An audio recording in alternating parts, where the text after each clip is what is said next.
이 시간 우리 주일 아침 주시는 말씀 보겠습니다. 오늘은 여호수아 5장 우리 13절로 15절까지 보겠습니다. 여호수아 5장 13절로 15절입니다. 우리 함께 찾으셔서 우리 짧으니까요. 우리 한 목소리로 우리 같이 읽도록 하겠습니다. 여호수아 5장 13절에서 15절입니다. 같이 읽겠습니다. 시작. 여호수아가 여리고에 가까이 이르렀을 때에 눈을 들어본즉 한 사람이 칼을 빼어 손에 들고 마주 서 있는지라. 여호수아가 나아가서 그에게 묻되 너는 우리를 위하느냐 우리의 적들을 위하느냐 하니 그가 이르되 아니라 나는 여호와의 군대 대장으로 지금 왔느니라 하는지라. 여호수아가 얼굴을 땅에 대고 엎드려 절하고 그에게 이르되 내 주여 종에게 무슨 말씀을 하려 하시나이까. 여호와의 군대 대장이 여호수아에게 이르되 내 발에서 신을 벗으라 네가 선 곳은 거룩하니라 하니 여호수아가 그대로 행하니라. 아멘.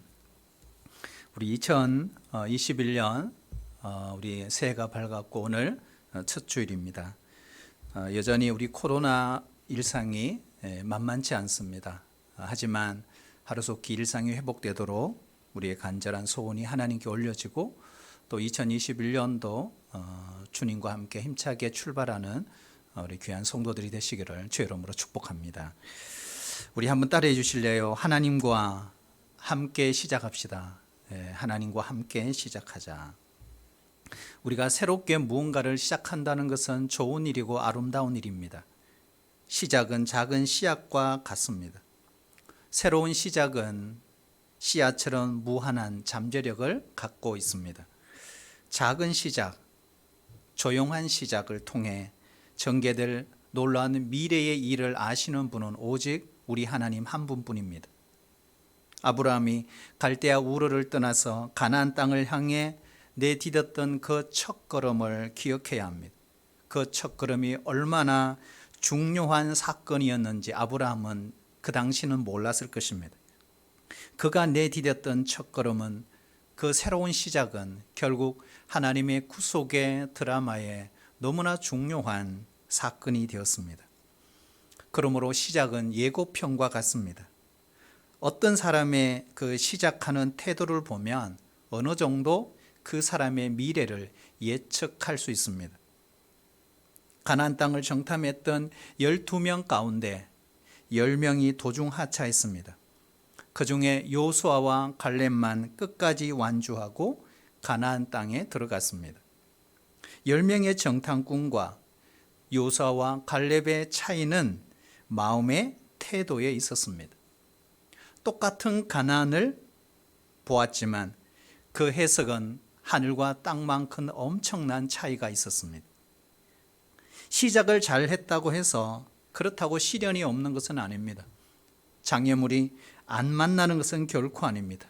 하지만 우리가 새롭게 시작할 때 바른 믿음과 바른 태도를 가지고 시작하면 시련과 장애물을 얼마든지 극복할 수 있다는 것입니다. 다니엘 생애를 한번 보세요. 그는 이방 땅에서 하나님의 사람으로 첫 출발을 할 때 어떻게 했습니까? 하나님의 말씀을 따라 살겠다고 그는 뜻을 정했습니다. 우상에게 바친 고기를 먹지 않겠다고 그는 결심했습니다. 환경을 초월해서 하나님만 신뢰하기로 결단했습니다. 다니엘의 바로 그 시작이 바로 아름다운 끝맺음을 주었던 것입니다. 수많은 역경과 유혹을 이겨낼 수 있는 그 초석이 바로 시작에 있다는 것입니다. 우리는 인생을 살다 보면 한두 번씩 실패할 수 있습니다. 그러나 인생이 끝난 것은 아닙니다. 올림픽이 4년마다 열리는 것처럼 늘 새로운 기회가 우리에게 찾아옵니다. 그때마다 우리는 이전보다 더 좋은 시작을 해야 합니다. 과거의 실수나 그 실패를 반면교사 삼아서 다시 시작할 때는 더 좋은 시작을 할 줄 알아야 합니다. 가장 위대한 것은 살아내는 것입니다. 저는 최근에 이런 생각을 참 많이 합니다. 힘들고 어려운 인생길을 견디며 살아가는 것이 얼마나 위대한 일인가. 아무리 힘이 들어도 살아있다는 것은 소중한 것입니다. 그리고 대단한 능력입니다. 우선 살아있어야 새로운 시작을 할 수 있습니다. 서바이벌이 있어야 리바이벌도 가능한 것입니다. 무엇을 새롭게 시작하느냐보다 더 중요한 것이 있습니다. 그것은 누구와 함께 시작하느냐입니다. 누구와 동행하면서 떠나느냐, 그것을 우리 잘 선택해야 합니다. 모세가 80세가 되어서 새로운 인생을 시작할 때 그는 하나님과 함께 시작했습니다. 엄밀히 말하면 하나님이 모세와 함께 새로운 일을 시작하신 것입니다. 여러분, 요수아를 보세요. 요수아도 새로운 인생을 시작합니다. 그는 하나님과 함께 새로운 일을 시작합니다. 아니, 하나님이 요수아와 함께 새로운 일을 시작하신 것입니다. 우리가 기억해야 될 중요한 것이 있습니다. 그것은 우리가 하나님을 찾은 것이 아니라는 사실입니다. 하나님이 우리를 찾아오신 것입니다. 우리가 하나님을 선택한 것이 아니라 하나님이 우리를 선택하신 것입니다. 모세가 하나님을 찾은 것이 아니라 하나님이 모세를 찾은 것입니다. 인간은 늘 그렇습니다. 하나님을 피하려고 그러고 도망가려고 합니다. 하지만 하나님은 친히 인간을 찾아오십니다. 친밀한 관계를 맺기를 원하십니다. 하나님이 모세를 찾아오셨던 그날 놀라운 일들이 전개되기 시작했습니다. 우리는 그날을 다시 한번 복기해 보아야 합니다. 왜냐하면 여호수아가 모세와 똑같은 경험을 오늘 본문에 하고 있기 때문에 그렇습니다. 어느 날 모세가 장인 이드로의 양을 치러 호렙산에 이르게 되었습니다. 하나님은 그 불꽃 가운데서 모세를 기다리고 있었습니다. 하나님이 그를 찾아오신 것입니다. 모세가 가까이 가니 기이한 광경을 보게 되었습니다. 분명 떨기나무이고 거기에 불이 붙었는데 타지 않는 것입니다. 그리고 거기서 하나님이 그에게 말씀하십니다. 출애굽기 3장 5절에 보시면 가까이 오지 말라, 네가 선 곳은 거룩한 땅이니 네 발에서 신을 벗으라고 했습니다. 여호수아는 모세가 만났던 그분을 지금 만나고 있습니다.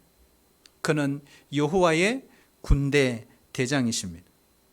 그가 모세에게 명령했던 것처럼 똑같이 여호수아에게도 내 발에서 신을 벗으라, 네가 선 곳은 거룩하니라 하고 있습니다. 그날 이후로 하나님이 여호수아와 동행하십니다. 새로운 시작이 된 것입니다. 오늘 여기서 우리가 여호와의 이 군대 대장의 이야기를 우리가 함께 나누면서 깨달아야 될 중요한 소중한 진리들이 있습니다. 우리가 3장 이후 4장, 그 과정이 되게 중요합니다. 요단을 건너기 전에 여호수아는 이스라엘 지파 중에서 각 지파에게 한 사람씩 대표를 세워 12명을 택하라고 명령합니다. 그리고 그들에게 요단을 건넌 후에 요단강 한 중앙에 언약궤를 메고 서 있는 그 제사장들이 서 있는 그곳에 가서 12개의 돌을 어깨에 메고 돌아오게 했습니다. 그리고 그것을 가져다가 그들이 유숙할 곳, 성경에 보면 길갈이라 되어 있어요. 20절에 보면 길갈에 두게 했습니다. 나중에 그 12개의 돌을 갖고 기념비를 세웁니다. 여러분, 왜 그 기념비를 세웠을까? 바로 다음 세대의 신앙 교육을 위해서입니다. 여호수아 4장 21절 우리 같이 한번 읽어볼까요? 내가 같이 읽겠습니다. 시작.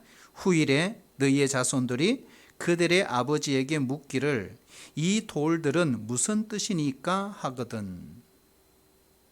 자, 여기서 왜 여호수아가 12지파에게 한 사람씩 그렇게 선택했을까? 12명을 세웠을까 하는 것입니다.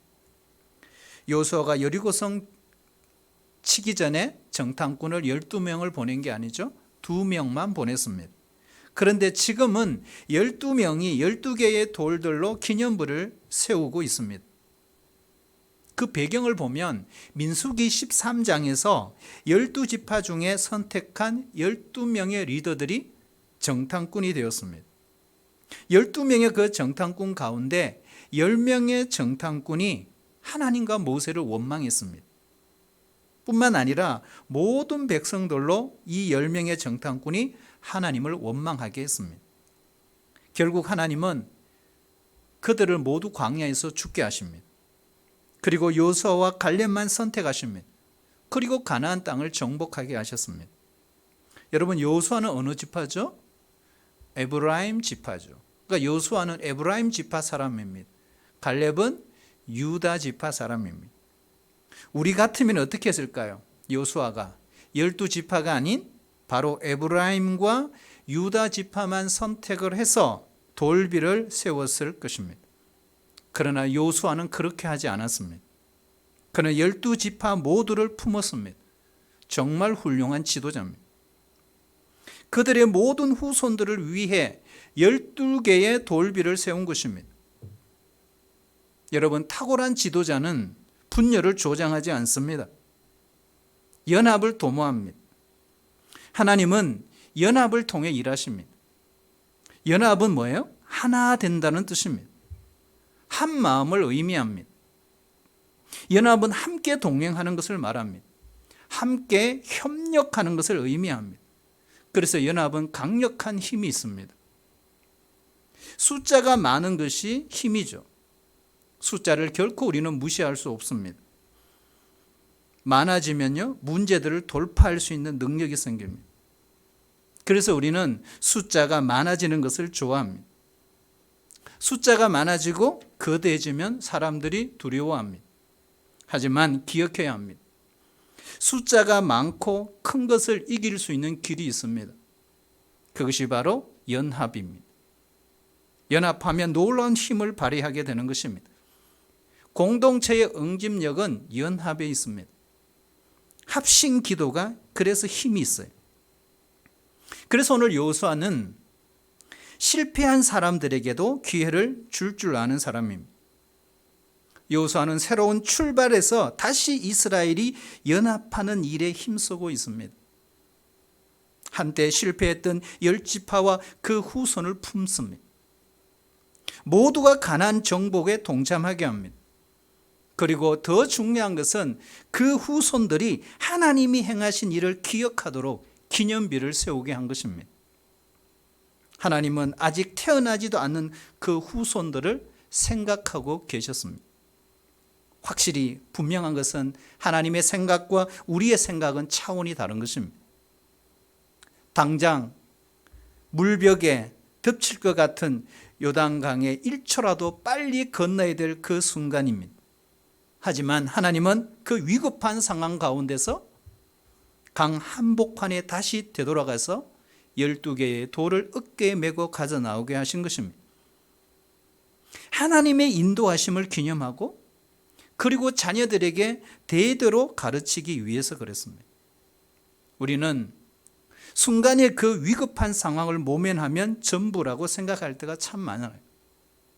당장에 잘 먹고 잘 살고 위기에서 벗어나는 거면 충분하다고 생각합니다. 그러나 하나님께는 더 중요한 것이 있었습니다. 바로 그것은 우리의 다음 세대를 위한 신앙 교육입니다. 하나님은 이미 광야 시절에 모세의 입을 통해서 여러 차례 다음 세대의 교육의 중요성을 강조하셨습니다. 경고하셨습니다. 신명기 8장의 그 대표적인 내용이죠. 12절 이하에 보면 내가 먹어서 배불리고 아름다운 집을 짓고 거주하며, 이건 가나안 땅에 들어가 사는 이야기입니다. 내 소와 양이 번성하며 내 은금이 정식되며 내 소유가 풍부하게 될 때에 네 마음이 교만하여 내 하나님 여호와를 잊어버릴까 염려하노라. 그러나 내 마음에 이르기를 내 능력과 내 손의 힘으로 내가 이 재물을 얻을다 말할 것이라. 내 하나님 여호와를 기억하라.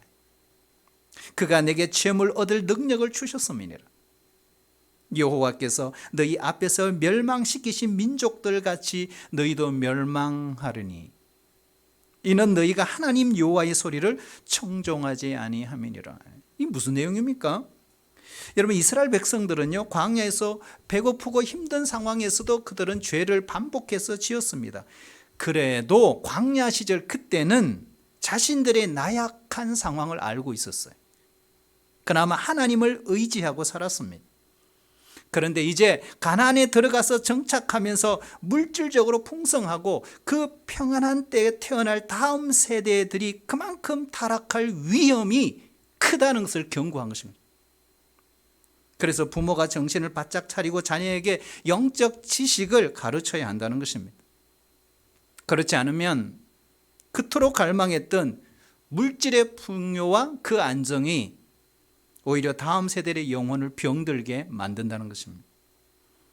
축복의 근원인 하나님을 잊어버리게 한다는 것입니다. 결국에는 그들의 인생을 파괴시킬 것이라는 겁니다. 우리나라는 한각의 기적을 이루었습니다. 가장 가난한 나라에서 그래도 경제대국 10위에 들어가는 위대한 나라가 되었습니다.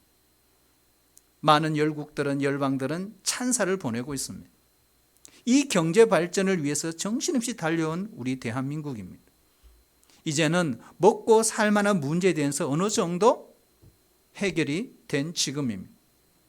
하지만 우리의 다음 세대의 모습에서 이 성경의 하나님의 경고의 메시지를 정확하게 들어야 합니다.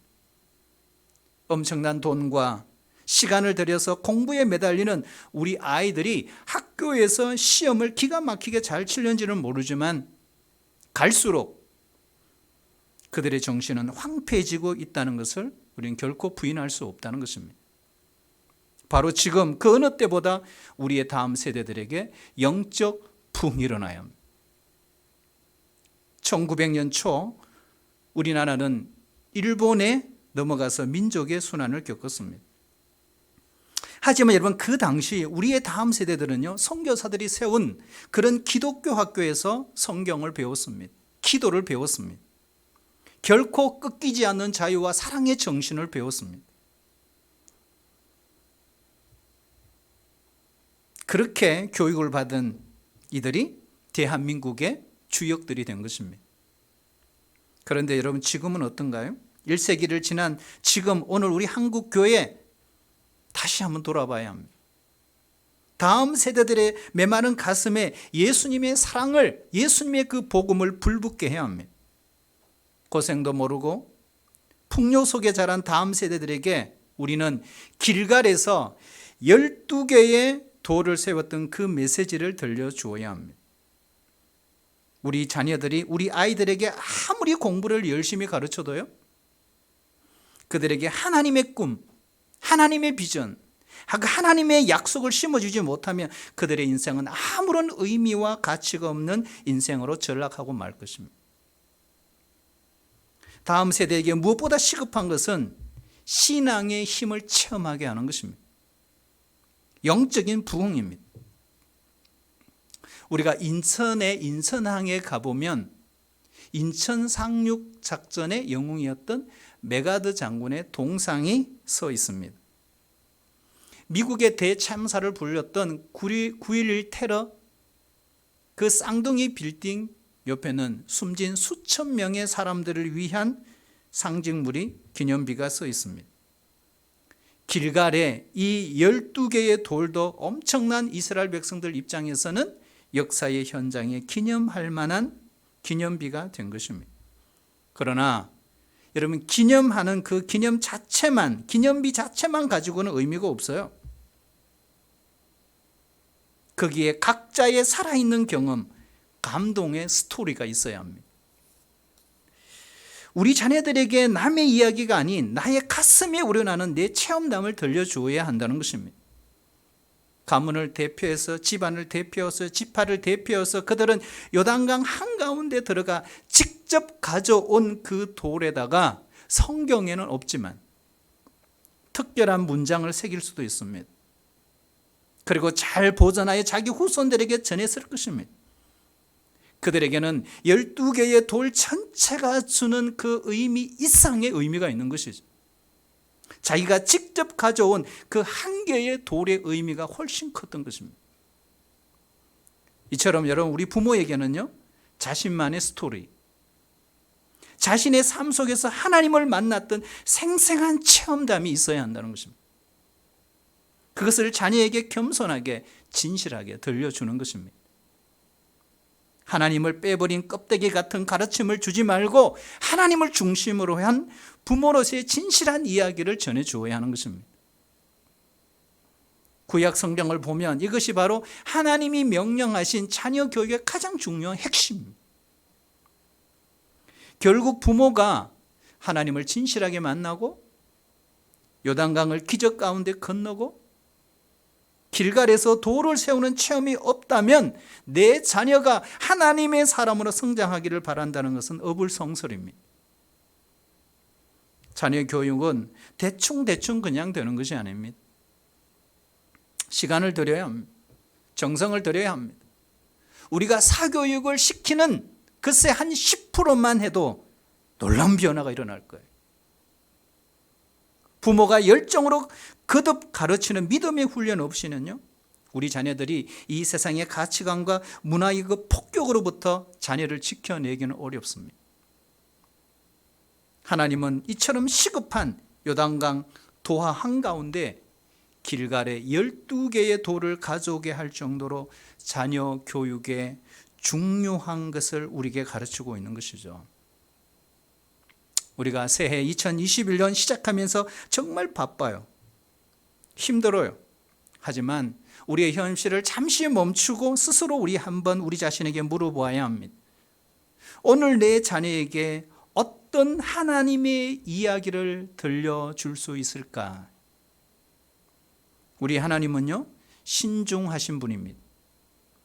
요단강을 건넜다고 해서 바로 가나안의 첫 관문인 여리고성을 점령하지 않았습니다. 그 이전에 3가지를 했어요. 기념비를 세웠고요, 할례를 행했고요, 유월절을 지키게 했습니다. 이러한 성결 과정을 거친 후에 하나님이 오늘 본문에 요수아를 이제 찾아오십니다.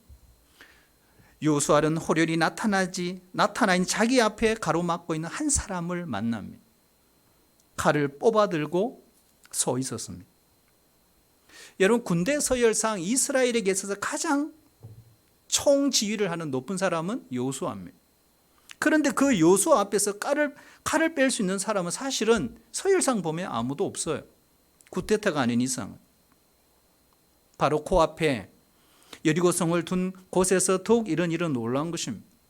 그러나 요수아는 담대했습니다. 두려워하지 않았습니다. 척척 그 사람 앞으로 걸어갔습니다. 그리고 물었습니다. 너는 우리를 위하느냐, 우리의 적들을 위하느냐? 이것이 보통 모든 사람들의 인생을 보는 시각입니다. 무엇이 옳고 무엇이 그런지, 무엇이 적합하고 합리적인지 여기에 대한 관심보다는 내 편이냐 네 편이냐가 더 중요한 것입니다. 그러나 하나님의 시각은 전혀 다릅니다.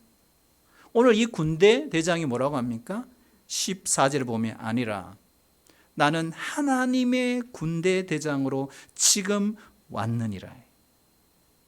그 한마디에 요수아는 땅에 엎드려 절했습니다. 경배의 행위죠. 경배했다. 여러분, 이런 것들을 우리가 미뤄볼 때 요수아는 자기 앞에 서 있는 이분이 바로 하나님이라는 걸 알아본 것입니다. 천사를 그렇게 경배하지 않습니다. 여기서 우리가 주목해야 될 것은 요수아가 하나님을 알아본 것이 우연이 아니라는 것입니다. 일상 가운데 그는 깊이 하나님의 말씀을 묵상하고 항상 하나님을 사랑하고 순종했기 때문에 금방 하나님을 알아볼 수 있었던 것입니다. 하나님과 친한 사람은요, 하나님의 음성을 빨리 듣습니다. 하나님과 친밀하면 하나님의 뜻도 빨리 깨닫습니다. 요수아가 만난 이분이 하나님이란 이 사실은 다음 구절에서 구체적으로 설명하고 있어요. 15절 우리 같이 한번 읽어볼까요? 시작. 내 발에서 신을 벗으라. 내가 선 곳은 거룩하니라. 여러분 기억나세요? 모세가 호렙산 불타는 가시떨기에서 만났던 그 하나님과 흡사하잖아요. 성경에서 신을 벗는다는 것은요, 특별한 의미를 갖고 있습니다. 그 당시 노예는 신을 신지 못했습니다. 노예에게는 어떤 권리도 없습니다. 노예는 주인의 소유입니다. 노예가 갖고 있는 모든 소유도 주인의 것이에요. 신을 벗는다는 것은 그에게 주인이 있다라는 뜻입니다. 하나님의 종이라는 것입니다. 그의 주인은 하나님이라는 것입니다. 주인의 지시를 따라 살라는 것입니다. 군인은 군대 대장의 지시를 따라 움직입니다. 우리가 발에서 신을 벗는 날 우리 예수님이 우리의 주인이 될 것입니다. 우리의 인생을 다스리십니다. 하나님은 우리에게 신을 벗고 걸어가라고 지금 말씀하십니다. 여러분 2021년 우리 모두 신을 벗고 걸어가는 성도들이 되어야 합니다. 여러분 하나님이 사용하신 성경의 인물들 그리고 교회사의 그 인물들을 보면 다 신을 벗고 걸어갔던 사람들입니다. 그들의 권리를 포기했습니다. 그들의 야망을 포기했습니다. 꿈을 포기했습니다. 인간적인 방법을 포기했습니다. 세상의 안락과 평안과 그들의 깨를 다 포기했습니다. 우리가 순장 순모임 방학 들어가기 전에 한 달 동안 우리 순장님들과 함께 읽었던 책이 있습니다. 오스왈드 챔버스의 순종이라는 책입니다. 여러분 오스왈드 챔버스는 선교사입니다. 또 군목이기도 합니다. 총장이기도 합니다. 교수이기도 합니다. 그런데 1차 세계대전이 터졌을 때 그 당시 영국에서 그는 한 신학교의 총장이었습니다. 정말 편안한 삶을 살 수 있었습니다. 그런데 기도 가운데 그는 결단합니다. 그래서 군목으로 이집트에 있는 자이툰 부대에 자원합니다. 여러분 그게 뭘까요? 자기 신을 벗은 사람이죠. 자기의 권리, 자기의 안락함, 자기의 꿈, 인간의 모든 방법을 포기한 것입니다. 오직 하나님의 뜻을 이루기 위해 헌신한 사람입니다. 여러분 우리의 군대 대장은 예수님이시죠.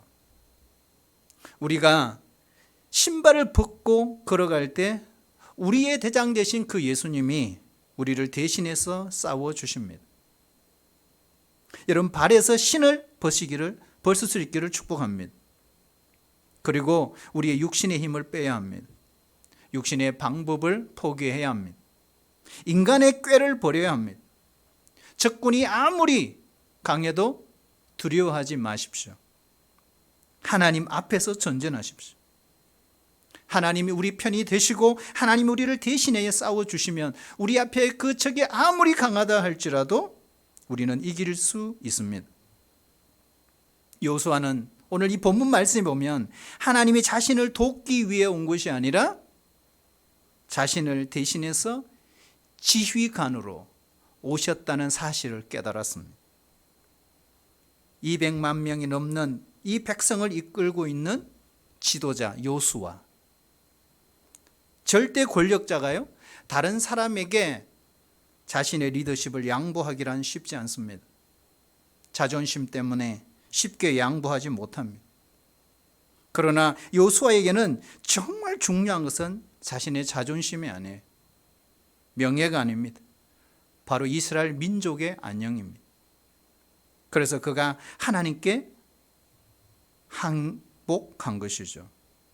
만약에 하나님께 굴복하기를 거절했다면 이스라엘은 그 여리고성을 돌파하는 것은 불가능했을 것입니다.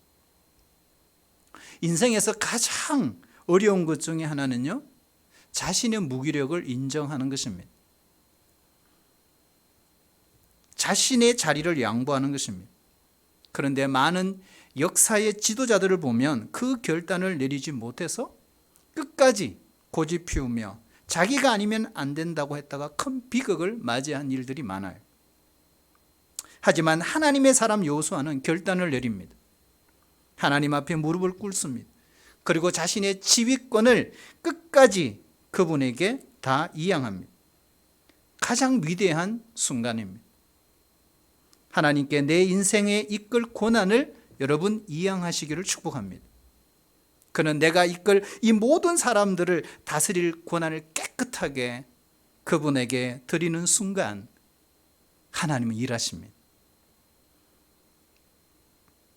그리고 여러분, 저 앞으로 이루어질 모든 전쟁의 그 승리에 대한 책임도 그분에게 맡기는 것입니다. 어쩌면 이때까지 그 모든 것을 자신의 지혜와 전술로 여기까지 왔다 볼 수 있습니다. 그러나 이제는 하나님께서 그 책임을 하나님께 넘겨드리는 것입니다. 여러분, 여호수아는 얼마나 홀가분할까요? 얼마나 자유로웠을까요? 그 자유함과 그 기쁨, 그 평안함, 자신감을 누릴 수 있게 된 것입니다. 여러분, 인간의 불행이 뭘까? 자신이 감당할 수 없는 짐을 지려고 하는 것입니다. 자신의 힘으로 도저히 질 수 없는 무거운 책임을 지려고 하는 데서부터 불행이 시작되는 겁니다. 우리가 찬송 가사에 보면 주께 구함 없는 거로 복을 얻지 못하네 가사가 있습니다. 올 한 해 우리의 가족이, 우리의 가정이, 우리의 교회의 모든 주도권을, 그 지휘권을 모두 하나님께 내어드리며 시작하시기를 축복합니다. 우주를 다스리시고 하늘 군대를 움직이시는 그 하나님, 그 손에 맡겨야 합니다. 우리가 무엇을 새롭게 시작하느냐보다 중요한 것은 누구와 함께 새롭게 시작하느냐가 훨씬 더 중요합니다. 아무리 옷을 바꾸고 아무리 환경을 바꿔도 누구와 함께 시작하느냐가 중요합니다. 새롭게 시작할 때 누구와 동행하느냐가 더 중요합니다. 하나님의 군대의 대장과 동행할 수 있기를 바랍니다. 발에서 신을 벗고 동행해야 합니다. 하나님의 군대의 대장과 동행하면 모든 땅에서 우리는 승리할 것입니다. 우리가 밟는 그 모든 땅을 승리의 땅으로 바꿉니다. 그리고 축복의 땅이 될 것입니다. 아프리카 속담에 이런 말이 있습니다. 빨리 가려면 혼자 가고 멀리 가려면 함께 가라는 말이 있습니다. 우리가 가는 길은 멀리 가야 하는 길입니다. 영원한 길입니다. 그렇다면 혼자 가서는 안 됩니다. 하나님과 함께 가야 합니다. 하나님과 동행하는 길은 승리의 길입니다. 기쁨의 길입니다. 축복의 길입니다. 복된 길입니다. 올 2021년 우리 모든 동부 공동체 성도들이 우리 자녀들과 함께 주님과 함께 걸어가서 복된 삶을 누리며 사시기를 축복합니다.